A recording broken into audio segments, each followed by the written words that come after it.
Good day to you awesome and amazing grade 8s out there, and welcome to our WorksheetCloud Natural Sciences lesson. If you have a question during the lesson, send an email with your question to grade8@worksheetcloud.com. My name is Mrs. Ernston, and I'm the WorksheetCloud Grade 8 Natural Sciences teacher. If you've just joined us this lesson, welcome to you. It is great to have you with us today.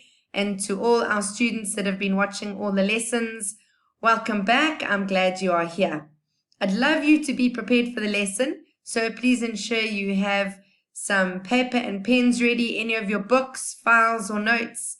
I really think it's important for you to engage in the lesson and not just sit back and listen to what I say. So be involved, work with me, write down things as we go, pause the video if you need to watch it again or replay anything. And I look forward to spending this time with you. So today we're going to cover a new section of work. It's all about chemical reactions. So we'll have a look at what do we mean by what is a chemical reaction? How do we represent what happens in a chemical reaction? What do all the numbers or letters or symbols in a chemical reaction mean? And how do we translate between word equations, picture equations, and chemical equations? So we're going to start with an activity where we are going to engage you. The first thing I would like you to do is write down on your page the words I see, I think, and I wonder. And what I would like you to do is I have provided you with two images here. This top one is of a sparkler that's burning. And this bottom here, the process I'm wanting you to have a look at is what is happening with this droplet. So this is actually an icicle that is melting with this droplet here. So with the IC, that is using your powers of observation. And I want you to look really carefully at the diagrams and write down everything that you see when you look at these two diagrams. And maybe in your notes you can write or split the page into diagram B, or A, or sparkler and icicle melting. So somehow split your thoughts between these two pictures. So I think you may need to pause the video now to complete this engaging activity.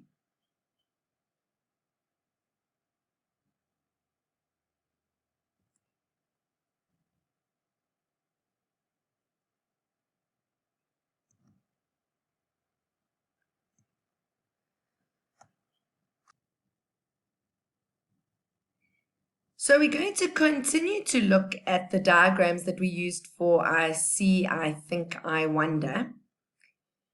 And let's refer to images A and B now.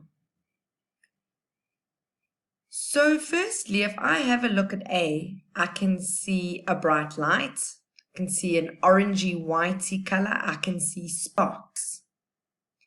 If I look at image B, I can see what I guess is an icicle. It's bluishy black gray in color. I can see a water droplet at the tip of the icicle. So is this image showing a chemical change or a physical change? And what do you see or know that makes you say that?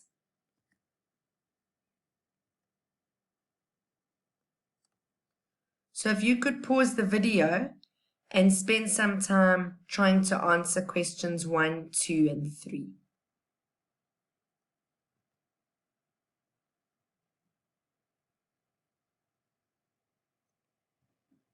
So the sparkler represents a chemical change, and the icicle melting represents a physical change. I would also like us to think about the 3 levels when we have a look at chemical reactions. And I want you to think about elements, compounds, and chemical reactions. And I'd like you just to jot down these 3 words, and we'll refer to them through the course of the lesson. The one word is macroscopic. The other word is microscopic. And the last term is submicroscopic. So to help us understand these terms that you have written down, I want you to do another activity.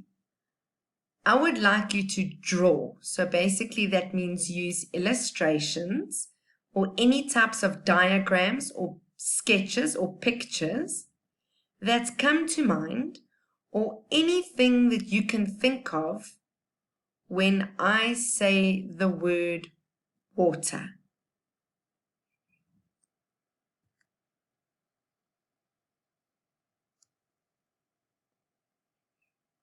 You can pause the video if you need more time.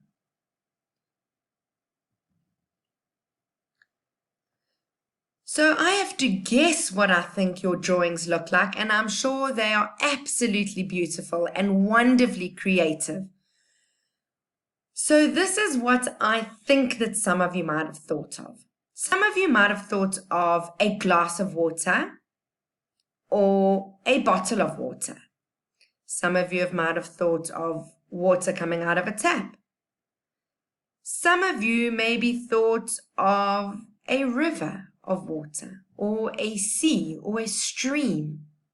Some of you might have thought of water as ice cubes. Some of you might have thought of water in terms of rain. Some of you might have thought of water droplets. Maybe some of you thought of a fireman, or watering your garden, or having a shower, or washing the car. Some of you might have thought of using water to cook on the stove, or the steam that comes out of a kettle or a pot of boiling water. Some of you might have drawn a water molecule. Some of you might have written the chemical formula for water, H2O. And some of you have maybe even drawn water as a solid or a liquid or a gas. Now, all of those answers are absolutely fine, because here we are just learning about the different levels in which you perceive things. So the level that we have looked at now initially was probably a macroscopic level. And what we mean by macroscopic is that you can taste, you can touch, you can see, you can feel, you can interact with the substance using your powers of observation and using your senses. So a macroscopic view is going to be, for example, a beaker of water. We can physically touch, smell, see, and taste the water. Now, a submicroscopic level could be where you used a ball diagram to represent a molecule. So that is what we imagine the molecule to look like. Or if you represented water in a diagram as a solid or a liquid or a gas, we are imagining what the particles in a solid or a liquid or a gas look like. Or we could have represented water at a symbolic level. So we could have written the word water in terms of a word equation, or you could have used the symbols that you have learnt from the periodic table. So hydrogen represent using the capital letter H, and oxygen we represent using the capital letter O. And we know that when hydrogen and oxygen combine, 2 atoms of hydrogen combine with 1 atom of water, and that makes a water molecule. So these are all the levels that we can use to represent a chemical equation or a chemical reaction. So one thing you'll be familiar with are the physical changes that take place when we have an icicle melting or a block of ice that's melting. We know that water exists in 3 different states. So we have the gas molecules in the air as water vapor. We have the liquid molecules in terms of in the water, and we have the solid molecules in terms of an ice cube. So we can represent water using a ball diagram, where the large red circle represents oxygen and the 2 smaller white circles represent hydrogen. So this is a ball diagram that we can use to represent water. Water is also a compound, so every single water molecule will look the same. There are also forces of attraction and repulsion between the particles of matter. And we have learned that each state of matter behaves differently, and the particles in each state behave differently. But how then could we define a chemical reaction? If you need to pause the video to copy down the definitions, please do. So we need to use the words reactants, products, bonds, rearranged, molecules, or new compounds. So I'm going to give you a little bit of time to use these keywords and see if you can write a definition for a chemical reaction for me.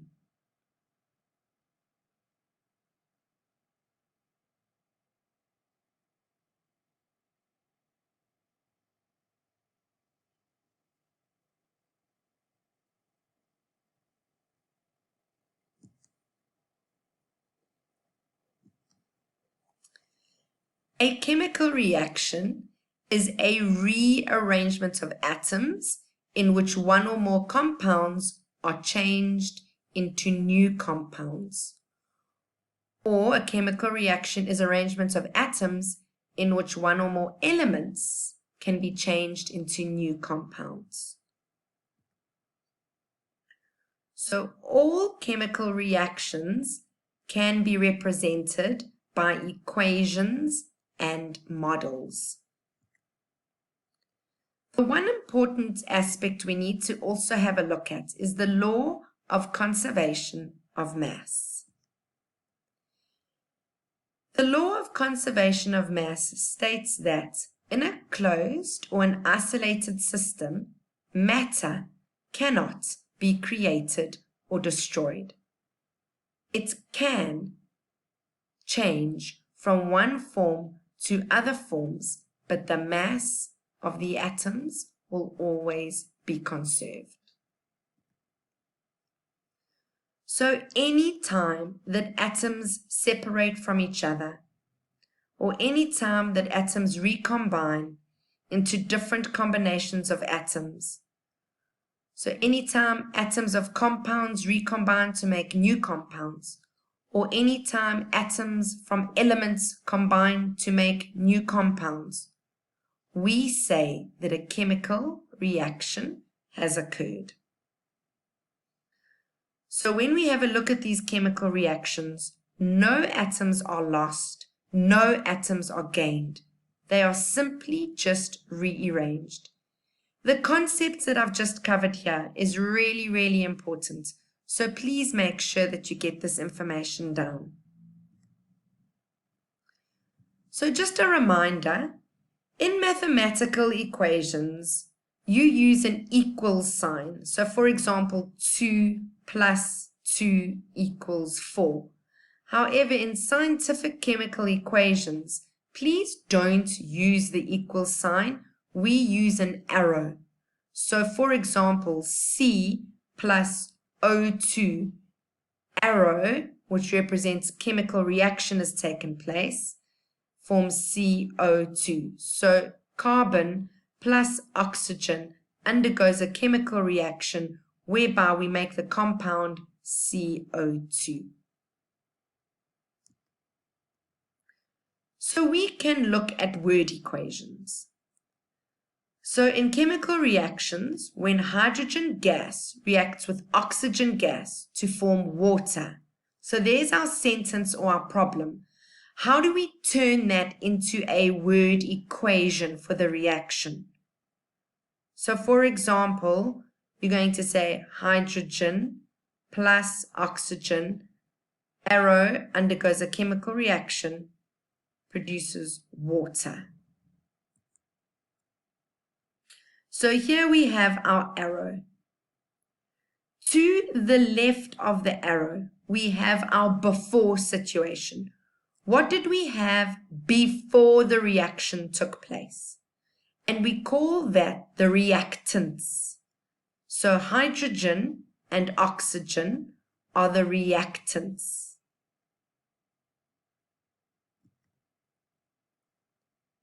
That means everything to the right of the arrow. So here's our arrow. Everything to the right of the arrow is after the chemical reaction.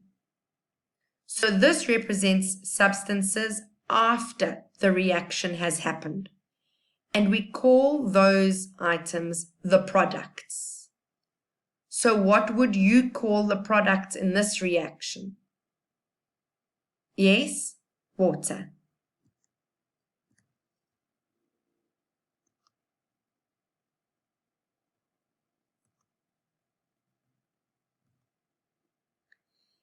Then we can have a look at picture equations. And again, please pause the video if you need to get any information down.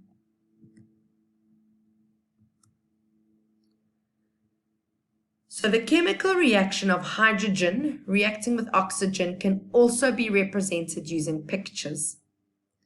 So the diagram below shows that the atoms of two hydrogen molecules, so hydrogen is a diatomic molecule, which means we represent these circles as two. So one circle represents one atom. So hydrogen in its natural state is diatomic, H2. So this little 2 here represents number of atoms. So here's one molecule of hydrogen made up of 2 atoms. So there's one molecule of hydrogen and here's one molecule of hydrogen. So we have 2 molecules of hydrogen gas. And they react with 1 molecule of oxygen. Oxygen is also a diatomic molecule, which means in its natural state, it consists of 2 atoms. So we represent those 2 elements to the left. And then the arrow represents the chemical reaction. And these 2 elements, these 2 atoms, recombine and rearrange themselves in a chemical reaction to form 2 water molecules. So here is one water molecule. One water molecule consists of 2 hydrogen atoms, that's the H2, and 1 oxygen atom. Here is the red, it's the 1 oxygen atom. So if we want to represent the equation with pictures, hydrogen atoms are the white circles and oxygen atoms are the red circles. So if we go back to our definitions, would you say that this is macroscopic? So can I touch or smell or see or taste the water? Or is it submicroscopic? So I imagine what these molecules are looking like? Or have I used symbols? For example, the symbols for hydrogen and oxygen on the periodic table. So it is submicroscopic. I am imagining what the particles of water look like. So what I am wondering is, are you able to convert this submicroscopic picture into a symbolic one? So what is the product of this above reaction? So the product is going to be water. And what are the reactants? The reactants are hydrogen and oxygen. I wonder if you are able to write out their chemical formulae. So if we have a look at chemical equations, when we represent a chemical equation in terms of chemical formulae, so this is using symbols, we call it a chemical reaction equation. So the chemical equation for making of water is going to be representing hydrogen with the letter H from the periodic table, oxygen by representing oxygen with O from the periodic table. In one molecule of hydrogen, there are 2 atoms. In one molecule of oxygen, there are 2 atoms. In one molecule of water, there's 2 atoms of hydrogen and 1 oxygen. But when we represent this equation, we need to keep the equation balanced. So we have 2 molecules of hydrogen react with 1 molecule of oxygen to give us 2 molecules of water. So what kind of representation is this? Is this macroscopic? We can touch it and see it and smell it? Are we imagining what the products look like? Or are there really symbols that we can use to represent the elements in the reaction? So it is symbolic. We still have the reactants on the left. The reactants are hydrogen and oxygen. We still have our arrow, and we still have our products on the right. So here is a little exercise for you to do. I have given you some equation reactions in the left-hand side of the column. I wonder if you could tell me what type of equation this is. So if you need to pause the video to get the answers down, you can, but I'm only giving you the answers at the end of the lesson.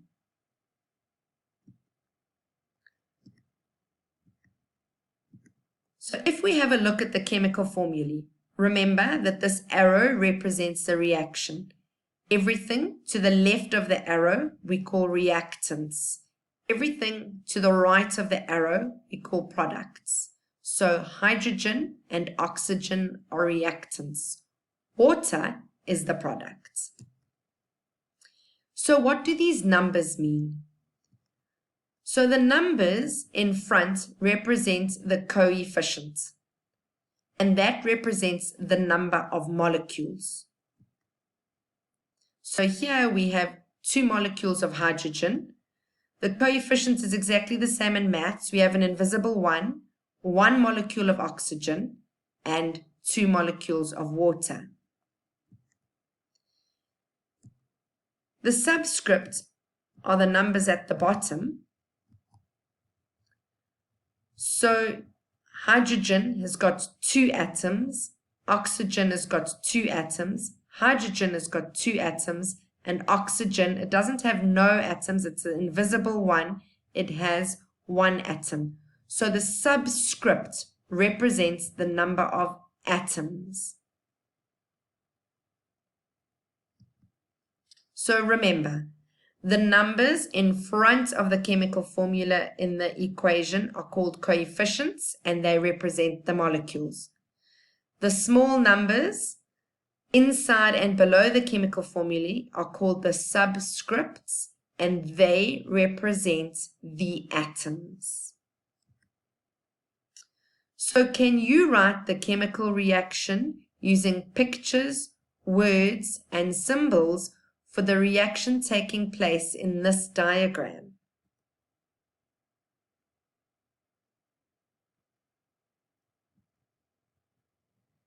Okay, so I need to help you a little bit along here. We are going to assume that the metal on the sparkler is burning in oxygen, and that metal is magnesium. So now that I've given you a little bit of a hint, see if you can continue writing the pictures, words, and symbols.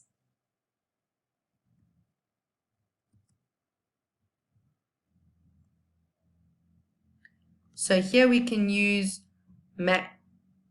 submicroscopic by representing magnesium for the purple circle, oxygen, which is diatomic, so 2 atoms of oxygen exist together in an oxygen molecule makes magnesium oxide, which is 1 atom of magnesium and 2 atoms of oxygen.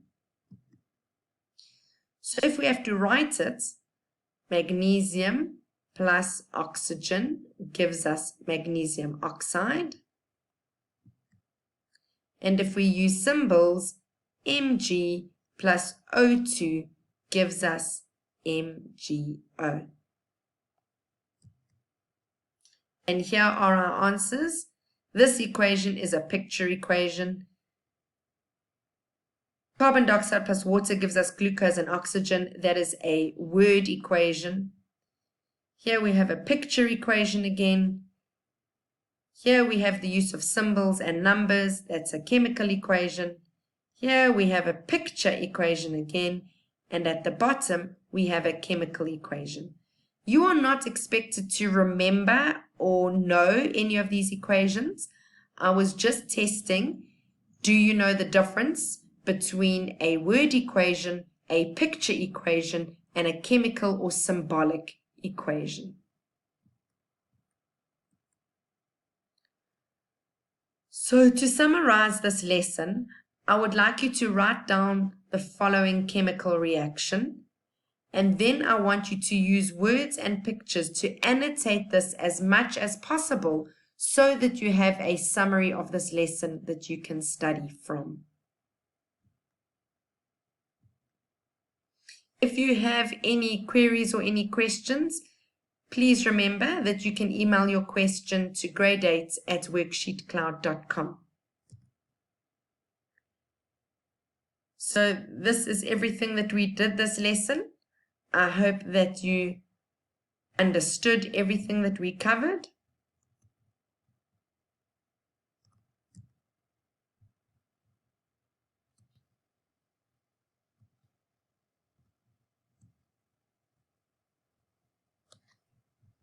And grade 8s, this lesson couldn't have happened if you weren't out there listening. So thanks very much for joining me today.